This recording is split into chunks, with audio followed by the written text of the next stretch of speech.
Estamos no ar em edição extraordinária. Acabou de acontecer aquilo que nós brasileiros, Guilherme Longo, não gostaríamos de noticiar. Não, na verdade gostaríamos no sentido pela saúde humanitária de Lance Stroll, ele que vai correr o GP do Canadá, vai correr o GP de casa, né? A Aston Martin acabou de confirmar que o piloto, filho do dono, Lawrence Stroll, se recuperou a tempo de correr no GP lá em Montreal da Fórmula 1, que já começa, né, os trabalhos a partir desta quinta-feira, com o dia de mídia, sexta-feira com os treinos e o fim de semana, o domingão, todo mundo sabe, com a corrida principal.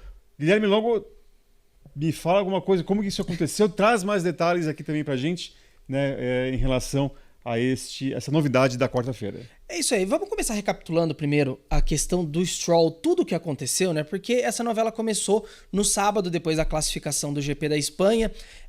O Stroll desiste de participar do GP, alega que ele está sentindo dores no punho esquerdo, o mesmo punho que ele quebrou lá em 2023, antes da pré-temporada, né? Lembrando que o Drugovich fez a pré-temporada no lugar dele, o Stroll volta para a abertura do campeonato, o GP do Bahrein, faz uma boa prova. Só que agora surgiram, né, as informações que faziam 6 semanas que ele estava reclamando de dor ali no lugar dessa lesão que ele teve em 2023 e achou que era melhor desistir do GP da Espanha e fazer uma cirurgia. E aí tinha essa novela toda. O Stroll participa, o Stroll não participa, quem substitui o Stroll... Plano A, plano B, plano C... Exato, e aí entra a história do Drugovich, né? O Drugo, querendo ou não, era o plano A da Aston Martin. A Aston Martin tem 3 pilotos reservas. Um deles a gente já tira fora, né, que é o Jack Crawford, não tem a superlicença ainda para correr. Então, entre Felipe Drugovich e Stoffel Vandoorne, os dois comprometidos com as 24 horas de Le Mans, mas em situações diferentes. Drugovich fazendo só essa prova com a Cadillac e o Vandoorne fazendo a temporada completa do WEC com a Peugeot. Então, o Vandoorne tinha como preferência o WEC. E aí, no grid do GP da Espanha, o Drugo foi entrevistado pelo Thiago Fagnani, repórter da Band, e ele falou, minha prioridade é a Fórmula 1. Então, se precisasse, ele assumiria a vaga. Mas agora já sabemos que sim, Stroll volta. Também lembrando que teve a especulação, né, até da utilização de Valtteri Bottas, que é piloto reserva da Mercedes, e vai lembrar que ainda neste ano a Aston Martin utiliza a unidade de potência da Mercedes, que não há uma ligação, há um compartilhamento. O Bottas já fez treino, né, esse ano com a McLaren, por exemplo. Bem lembrado, né? Bem lembrado. E aí também houve essa especulação, né? E aí também o próprio Drugovich, na sexta-feira passada, em entrevista ali num evento dentro das 24 horas de Le Mans. Que é a apresentação, né, das equipes em praça pública lá na cidade. E ele comentou, ele falou assim, eu tô focado aqui em Le Mans, eu tenho que pensar em Le Mans, porque se eu começar a ficar pensando em Le Mans e a possibilidade de correr na Fórmula 1, eu vou enlouquecer. Né? Foi até uma declaração até assim, honesta do Drugovich, porque a cabeça do piloto entra em parafuso, porque você corre o risco de focar muito em Le Mans, mas aí depois o Stroll fala, putz, não tô bem, não vou, mas ele tá na França, não tá no Canadá, e ele perde uma oportunidade dessa, a oportunidade da estreia dele da Fórmula 1. Ao passo também que ele poderia simplesmente perder uma oportunidade como essa de correr em Le Mans, para ir para o Canadá e de repente o Lance Stroll faz o fim de semana normalmente e aí ele perde as duas coisas, né? É bem isso, o Drugo acabou pegando o que era mais certo. Tinha essa possibilidade do Stroll não correr? Tinha, mas quando você vê o comunicado da Aston Martin, na verdade o Stroll já está recuperado há alguns dias. Então, vou ler aqui a íntegra para vocês. Temos o prazer de confirmar que Lance Stroll estará de volta à equipe e competirá em Montreal este fim de semana. Ele passou por um procedimento médico bem sucedido para resolver os sintomas que vinha apresentando e, essa é a parte mais importante, completou algumas voltas em um carro antigo de Fórmula 1 em Paul Ricard no início da semana. Lance está se sentindo em forma e saudável e animado para competir diante de seu público. Então, o mais importante é isso. O Stroll, inclusive, já andou com um carro de Fórmula 1. Ele pegou um TPC, né? Esse Test of Previous Cars, carros aí de pelo menos 2 anos, andou em Paul Ricard. Então, realmente, o Stroll tá pronto e já confirmou que tá pronto, andou com o carro. E aí nesse caso realmente nem precisaria ser um carro atual, né? Porque o que vai ser testado ali é como ele maneja o carro, aguentar um carro que tem um peso semelhante ao atual da Fórmula 1, né? E aí ele acaba passando nesse teste, né? como se fosse no futebol, era aquele teste de vestiário, né, que o piloto, no caso, o jogador faz antes de subir ao gramado, mas no caso dele, isso é muito, né, muito representativo. Agora, também falou-se muito que a história não era bem essa, né, Guilherme? Que o Lance Stroll, na verdade, simplesmente desistiu do GP da Espanha de Fórmula 1, né, e aí a equipe, para não chegar e falar que houve uma desistência porque ele ficou muito irritado com a equipe, justamente colocou essa questão da lesão no punho. Tem essa história aí de que o Stroll teria dado um piti no fim de semana do GP da Espanha. A BBC reportou isso, A BBC reportou que ele teria quebrado algumas coisas dentro da garagem da Aston Martin, não sei o quê, mas o próprio Mike Crack falou o seguinte...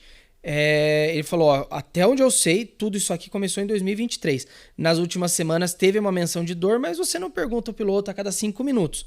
E aí, sobre essa questão da briga, ele falou que não, é fofoca de paddock e nada mais. Então, no que acreditar é uma situação complicada.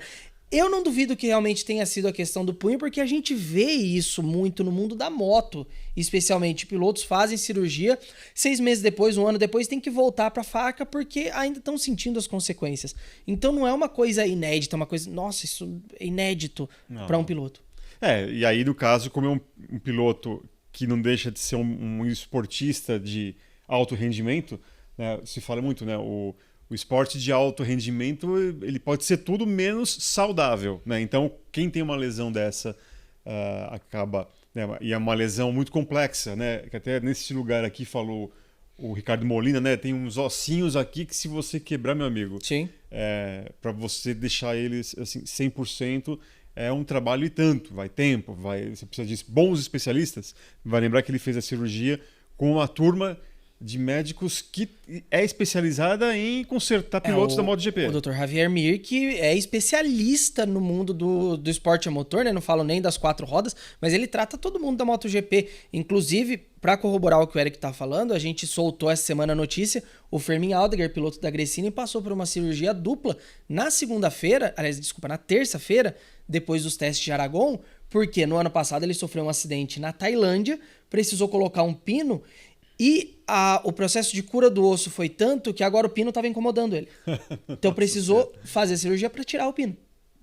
Nossa, até dói só de pensar. Então é o seguinte, a repercussão toda sobre o GP do Canadá você tem no motorsport.com. Vai lembrar que nesta quarta-feira, às 4 horas da tarde do horário de Brasília, teremos mais uma edição do Telemetria com Rico Penteado. Pode falar, Gui. Além do telemetria hoje, né? Vale lembrar, agora que o Drogovic está certo para as 24 horas de Le Mans, o foco dele começa hoje. Daqui a pouco tem a classificação, a primeira parte da classificação, né, das 24 horas de Le Mans, que agora é dividida em quarta e quinta-feira, 3 sessões. Hoje, todos os carros vão para a pista, os 15 mais rápidos avançam para a disputa da quinta-feira, e aí é feito um Q2 e um Q3 da disputa pela pole position. E se eu não me engano, o término do quali em Le Mans, ele deve finalizar antes da meia-noite da quinta para sexta-feira no horário local, até por uma questão de legislação ali, que eles só ultrapassam realmente no dia das 24 horas. Não, e porque também tem um treino livre noturno na quinta-feira. Exatamente. Então, o treino vai até, se eu não me engano, 8h30 da noite. Isso. E aí depois abre o último treino livre. Exatamente. Ou seja, não tem carro na pista depois da meia-noite, apesar da cidade receber o maior evento de 24 horas do mundo. É isso aí, galera. Mais uma vez, reitero aqui para vocês, se inscreva no canal, ative as notificações. Se você ativou a notificação recentemente e viu agora que realmente Lance Stroll vai correr e o Drogovic, infelizmente, não vai fazer sua estreia na Fórmula 1, é o que eu estou falando. Você fica sabendo na hora que está rolando tudo dentro do esporte a motor, inclusive também o nosso conteúdo, nossas entrevistas, também os nossos programas fim de semana de Fórmula 1. Você sabe muito bem que nós temos uma série de programas repercutindo tudo que rola nas pistas da maior categoria do automobilismo mundial.